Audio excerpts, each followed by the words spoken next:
Everyone, this is Vishal Gupta and welcome to SRV classes. So आज हम पढ़ेंगे क्लास 10th में अपना नेक्स्ट सीरीज में चलते हैं हम। तो आज हम एक्सरसाइज 3 का कुछ प्रॉब्लम करने वाले हैं। तो आज हम जो पढ़ने वाले हैं टॉपिक का नाम है गुणनखंडन। ठीक है, हम गुणनफल निकालने तो सीख गए थे। ठीक, गुणनफल निकालने हमने पिछले वाले वीडियो में सीख लिया है। आज हम गुणनखंडन निकालने सीखेंगे। आज हम जो कंप्लीट करने वाले हैं वो है गुणनखंडन। ठीक है, तो गुणनखंडन के अंदर कैसे कैसे प्रॉब्लम आते हैं वो सब मैं बताऊंगा आपको। तो चलिए स्टार्ट करते हैं। यहाँ पर मैंने आपको 4 प्रॉब्लम लिया है, 4 क्वेश्चन लिया है और इसके थ्रू मैं आपको बताऊंगा कि कैसे निकालते हैं। तो पहला प्रॉब्लम लेते हैं। पहला क्वेश्चन है आपका x² - 3x - 4। ठीक है, ये भी एक बहुपद है और जैसा कि आप जानते हो कि बहुपद अपना चैप्टर का नाम भी बहुपद है। तो x² - 3x - 4 का गुणनखंडन ज्ञात करना है। तो सबसे पहले तो इसमें आप देखो, जो पहला हमारा स्टेप रहेगा वो है इस बीच वाले को। ठीक है, 3 स्टेप में रहता है, 1, 2 एंड 3। ठीक है, तो सबसे पहले बीच वाले को हम लेंगे। ये हो गया आपका -3। अब इसको ऐसा तोड़ना है। सबसे पहले आप एक काम करो, ये जो बगल बगल में है, ठीक है, जो फर्स्ट में और लास्ट में है उसका मल्टीप्लाई कर लो। तो x² इंटू -4 अगर करोगे तो ये हो जाएगा -4x²। ठीक है, ये मैं आपको केवल अभी समझाने के लिए बता रहा हूं, ऐसा कुछ करना नहीं है। ठीक है, तो इसका पहले मल्टीप्लाई कर लिए तो हमारे पास आया -4x²। अब हम बीच वाले को लेंगे जो है -3x। अब इसमें हम 2 स्टेप करेंगे। इसको ऐसा तोड़ेंगे हम, मतलब ऐसा इसको 2 पार्ट में तोड़ेंगे जिसका अगर जोड़ते और घटाते हैं तो ये आना चाहिए, और अगर उसका मल्टीप्लाई करते हैं तो हमें ये आना चाहिए। समझ रहे हो? जैसे अगर हम 4 को तोड़े, अगर हम इसको 2 और 2 में तोड़ दिए तो इसको अगर हम जोड़ेंगे तो 4 आ जाएगा और गुना करेंगे तो भी 4 आएगा। ऐसा आना चाहिए। अगर हम 6 और 2 को जोड़े तो 6 और 2 में अगर तोड़े तो इसको अगर हम जोड़ेंगे तो 8 आना चाहिए और गुना करेंगे तो 12 आना चाहिए। ठीक है, तो हमें ऐसे निकालना है।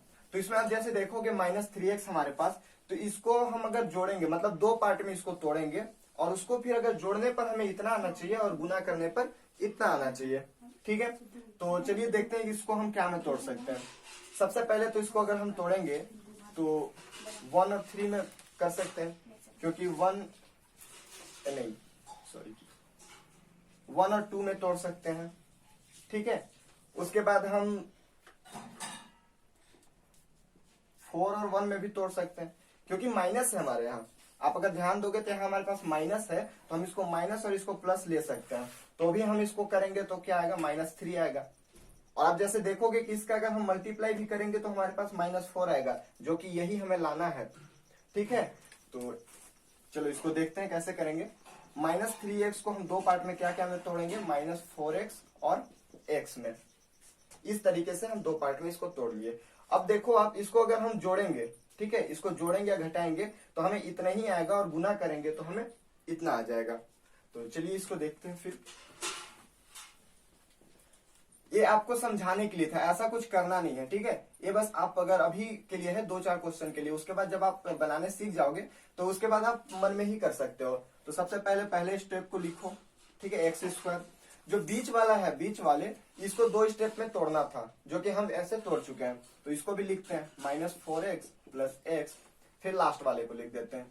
अभी तक मैंने आपको जितना भी ये सब बाहरी करिकुलम बताया है वो बस आपके समझने के लिए है। ठीक है, वैसा कुछ हमें करना नहीं है, बस ये आपके समझने के लिए था कि हम कैसे कर सकते हैं। तो ये हमारा नेक्स्ट स्टेप हुआ। उसके बाद आप जैसे देखो यहाँ 2 पार्ट में इसको हम बांट देंगे। ठीक है, इसमें भी देखो आप, इसको x दिख रहा है और यहाँ भी x है, तो हम दोनों जगह से x को कॉमन कर सकते हैं। तो अगर कॉमन करना मतलब सीधी सी बात है कि भाग देना। तो कॉमन करेंगे तो यहां से अगर एक x को हम निकाल ले, चूंकि हमारे पास यहाँ 2 x है, तो एक x को अगर हम बाहर निकाल ले तो हमारे पास कितना x बचेगा, 1 x बचेगा। उसके पास माइनस है, यहां से हमारे पास एक ही x है और एक x को हम अगर बाहर निकाल ले तो हमारे पास x नहीं बचेगा, केवल बचेगा 4। ठीक है, अब यहाँ देखो, यहाँ और यहाँ दोनों ऐसा कोई भी संख्या नहीं है जिसको हम निकाल सकते हैं। तो एक चीज हम निकाल सकते हैं, क्योंकि यहाँ भी 1 का मल्टीप्लाई है और यहाँ भी 1 का मल्टीप्लाई है। ठीक है, किसी भी संख्या में 1 का मल्टीप्लाई होता ही, आप जानते ही हो। तो यहां से हम निकाल देते हैं +1, तो x माइनस 4। ठीक है, अब x माइनस 4 और x माइनस 4 दो जगह आपको दिख रहा है, तो x माइनस 4 को आप एक जगह लिख लो, और जो बचा यहाँ x और यहाँ +1, ये दो जगह लिख दो। ये आपका हो गया गुणनखंड, ये गुणनखंडन आपका निकल गया, यही हो गया आपका आंसर। ठीक है, बहुत ही इजी है, बस थोड़ा सा ध्यान देना है, बस बीच वाले को ऐसा तोड़ना है कि हम उसको अगर जोड़े या घटाए तो यही आना चाहिए, और जब उसका मल्टीप्लाई करें तो इन दोनों के मल्टीप्लाई के बराबर आना चाहिए। यहां तक क्लियर है? चलिए एक और क्वेश्चन लेते हैं। जो पहला क्वेश्चन हम लेंगे, पहला क्वेश्चन तो बन गया, दूसरा क्वेश्चन मैं आपको यहां बताता हूं। x² + 2x + 1, ये बहुत ही इजी भी है और बहुत ही इंपॉर्टेंट भी है, क्योंकि ये आगे जब आप क्लास 11th में या फिर अभी क्लास 12th में भी जब आगे आप पढ़ोगे तो ये बहुत ही यूज होता है। ठीक है, तो इसको आप अच्छे से समझना, और आगे क्लास में तो अभी आपको केवल 3 स्टेप दिखा, मतलब यहाँ x² दिख रहा है, आपको x³ भी मिलेगा, x⁴ भी मिलेगा, ऐसे बढ़ते चला जाता है। तो सबसे पहले इसको आप सीखो। अब यहाँ देखो बीच में क्या है हमारे पास, बीच में +2x। ठीक है, बीच में यहाँ +2x है, और इसको हमें ऐसा लाना है, सबसे पहले तो आप मल्टीप्लाई करके रख लो इधर, तो x² और 1 का अगर मल्टीप्लाई करोगे तो x² आएगा।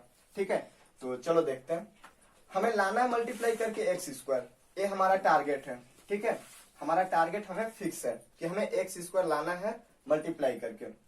इसको हम ऐसे तोड़ेंगे, 2x को हम क्या क्या में तोड़ सकते हैं, 1x और 1x में तोड़ सकते हैं क्या? 1x और 1x में अगर हम तोड़ेंगे तो इसको अगर जोड़ेंगे तो इतना ही आएगा, और गुना करेंगे तो इतना आ जाएगा, सीधी सी बात है। तो 2x को हम x + x में करते हैं। तो चलिए यहाँ ये सब आपको समझने के लिए था, ऐसा कुछ करना है नहीं।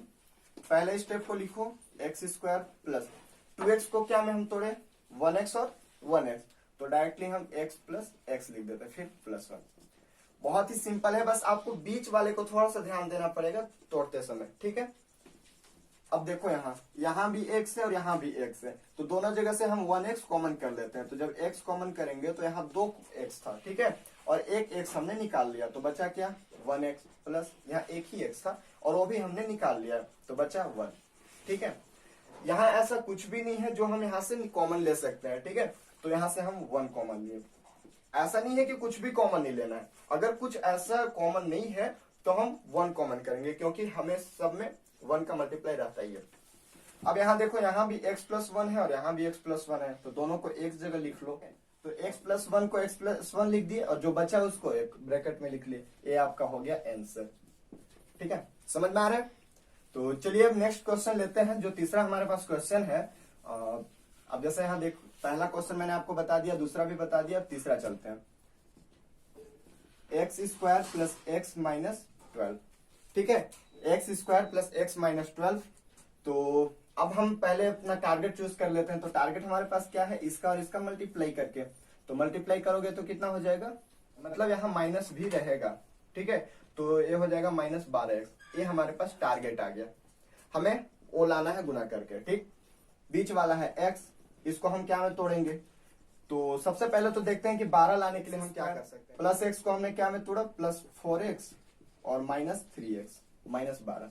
ये देखो, आप इसको अगर जोड़ोगे तो इतना ही आएगा, और इसका गुना करोगे तो इसके गुना के बराबर आएगा। ठीक है, चलो यहाँ भी देखो x² है, यहाँ 4x है, तो दोनों जगह x है, हम x को कॉमन कर लेते हैं, तो यहाँ बचा x प्लस यहाँ बचा 4। यहाँ देखो, अब हमारे पास यहाँ 3x है और यहाँ 12 है।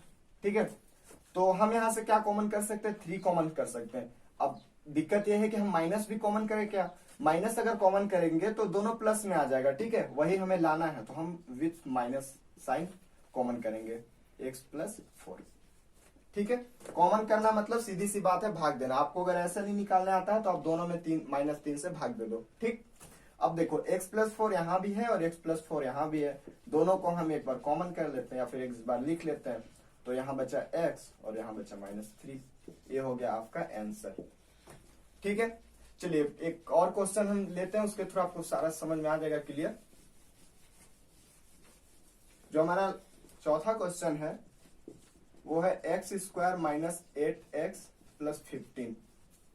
ठीक है, चलिए तो सबसे पहले हम अपना टारगेट देखते हैं, हमें क्या करना है, इसका और इसका मल्टीप्लाई करते हैं 15x²। ठीक है, अब आपको लगभग लगभग समझ में आ गया होगा कि क्या करना है, तो आप फास्ट कर सकते हैं। ठीक है, तो चलिए इसको -8x को तोड़ते हैं। क्या में तोड़े हम, सीधी सी बात दिख रही है कि अगर हमें 15 लाना है तो हम क्या मल्टीप्लाई करेंगे, या तो 15 × 1 कर सकते हैं, ठीक है, या तो 5 × 3 कर सकते हैं, या तो 3 × 5 कर सकते हैं, या तो 1 × 15 कर सकते हैं। ठीक है, हमें यहाँ माइनस है और यहाँ प्लस है, तो माइनस से प्लस तभी आएगा जब दोनों जगह माइनस का मल्टीप्लाई होगा, मतलब हम दोनों जगह माइनस रखेंगे। ठीक है, दोनों जगह माइनस रखेंगे, तो इससे हम अगर जोड़े घटाएंगे तो इतना तो नहीं आएगा, डायरेक्ट क्लियर। इसको अगर जोड़े घटाएंगे तो इतना तो आ जाएगा, मतलब इसको रख सकते हैं, इसको भी नहीं रख सकते, इसको भी रख सकते हैं, तो या तो हम इससे रखें या तो इसे रखें, दोनों हम रख सकते हैं। ठीक है, तो चलिए देखते हैं फिर। x² -8x के जगह पे हम रखते हैं -5x -3x +15।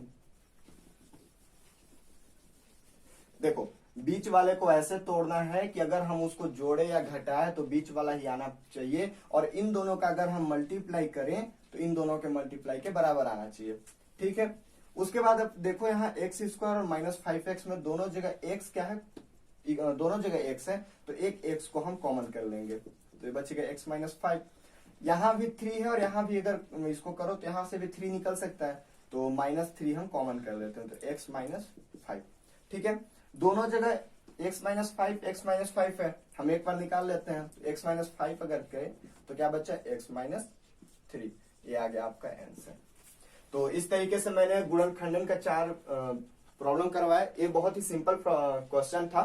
चलिए हम कुछ थोड़ा सा जटिल क्वेश्चन लेते हैं, उसमें भी आपको समझ में आ जाएगा। आई थिंक ये तो आपका क्लियर ही है। तो चलिए दूसरा क्वेश्चन लेते हैं। तो चलिए ये हमारा क्वेश्चन है जो कि थोड़ा सा तो देखने में है कठिन, बट उतना भी कठिन नहीं है। ठीक है, तो चलिए इसको करते हैं मैजिक के साथ सॉल्व। तो सबसे पहले हम अपना टारगेट चूज करते हैं। आप देखो ये रूट दे के डरना मत, ठीक है, क्योंकि ये रूट का यूज होने वाला है नहीं। ठीक, तो चलिए इसको पहले हम मल्टीप्लाई करते हैं, ये पहले और लास्ट का। ठीक है, तो आप जैसे जानते हो कि चर का चर के साथ ही टाका भिड़ता है और अचर का अचर के साथ। ठीक है, तो 6√3 × √3y², ऐसे भी हम इसको लिख सकते हैं। ठीक है, अब देखो मैं आपको एक सूत्र बताया था, x के पावर a × x के पावर b = x के पावर a + b।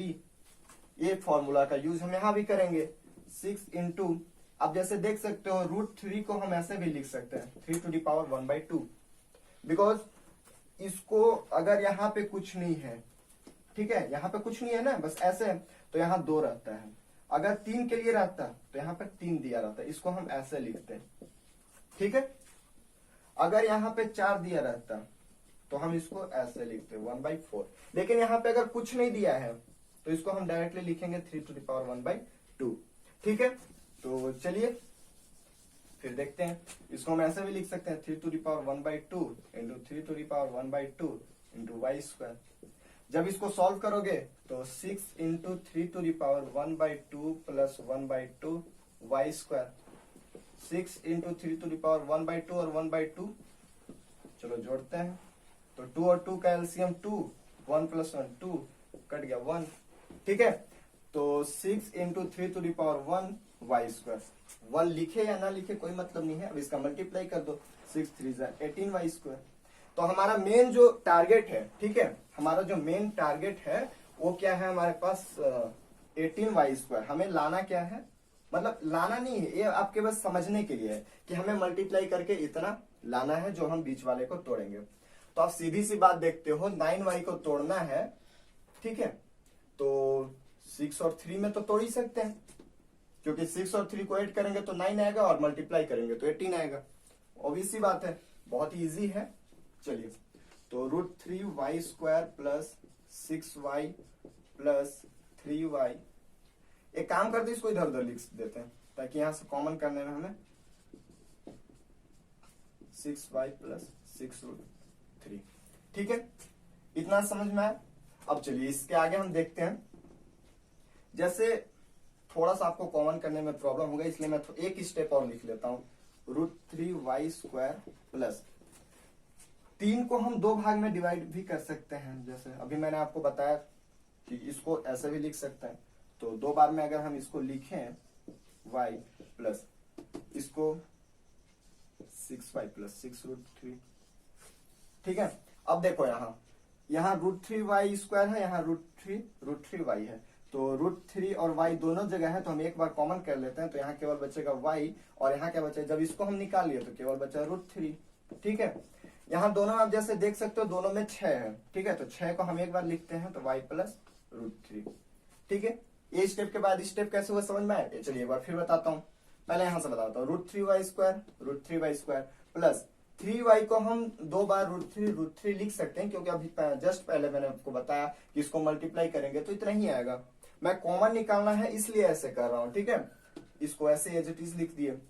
अब यहाँ √3y और √3y दोनों जगह है, इसलिए एक बार कॉमन निकाल लिया तो बचा इतना। यहाँ से 6 कॉमन निकाले तो y प्लस √3। अब ये y प्लस √3 और y प्लस √3 दोनों जगह दिख रहा है, तो एक बार हम इसको लिख देंगे, ठीक है। जो बचा √3y प्लस 6, ये हो गया आपका आंसर। तो आई होप कि आपको गुणनखंड करने आप अच्छे से सीख गए हो, और अगर कोई भी क्वेश्चन आपके मन में है तो आप कमेंट करके बताइएगा, मैं उसका आंसर देने का भरसक प्रयास करूंगा।